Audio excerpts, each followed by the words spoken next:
থাকে দিকে কপাল তো এমনি এমনি পুড়ি দিই আমাদের,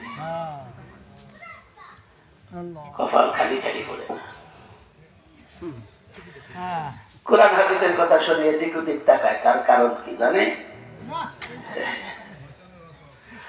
মুসলমান বাবাজিরা ভাইরা, আযাবের ভয় আমার মধ্যে যদি থাকে, সাজা শাস্তির ভয় যদি আমার মধ্যে থাকে, ভুলেও আল্লাহ নাফরমানি ওই ঈমানদার ব্যক্তি করবে না। ঠিক ঠিক না?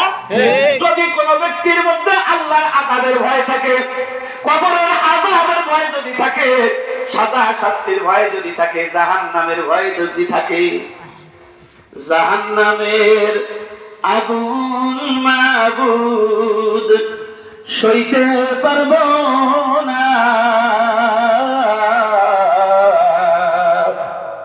দুনিয়াতে নৌকা দাইয়া আখেরে কাদাইও না। ও মুসলমান, এই জাহান্নামের আগুন এই দুনিয়ার আগুন থেকে অনেক অনেক তেজস্ব পাওয়ারফুল আগুন, কথা বলেন ঠিক কিনা? এই জাহান্নামের আগুনের ভয় যদি আমার মধ্যে থাকে, কবরের আযাবের ভয় যদি আমার মধ্যে থাকে, কবরে আযাব হবে, কবরে আযাব হবে, আযাব বড় আযাব, আল্লাহ তুমি মাফ করে দিও। এখন যদি বিপদে পড়ি, আমার বাড়ি এই এলাকার না, এখন চেনেন সেটা আলাদা।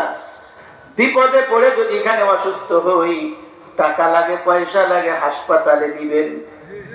এরপরে আমার আপনজনের কাছে খবর নেওয়ার পরে পরিশোধ যদি করতে পারে ভালো, না হলে বলবেন 10 জন দিছি মাফ করে দিব। এক কথায় দুনিয়ার কোন সমস্যা যদি আমার হয়ে পড়ে, সমাধান অবশ্যই হবে।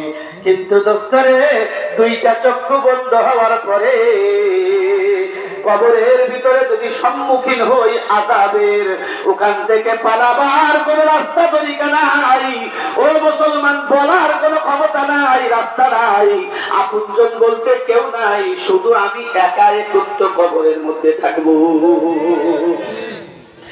এই কবরের আযাবের ভয় যদি কারোর মধ্যে থাকে, তাহলে সেই ব্যক্তি আল্লাহর নাফরমানি করবে, মহিলাও করবে না, পুরুষও করবে। আমার ভাইরা, তাহলে বোঝা গেল ঈমান দুইটা জিনিসের মাঝামাঝি। একটা হলো আযাবের ভয়, 2 নম্বর রহমতের আশা। আযাবের ভয় যদি আমার মধ্যে থাকে, তাহলে আমার দ্বারা নাফরমানি হবে না।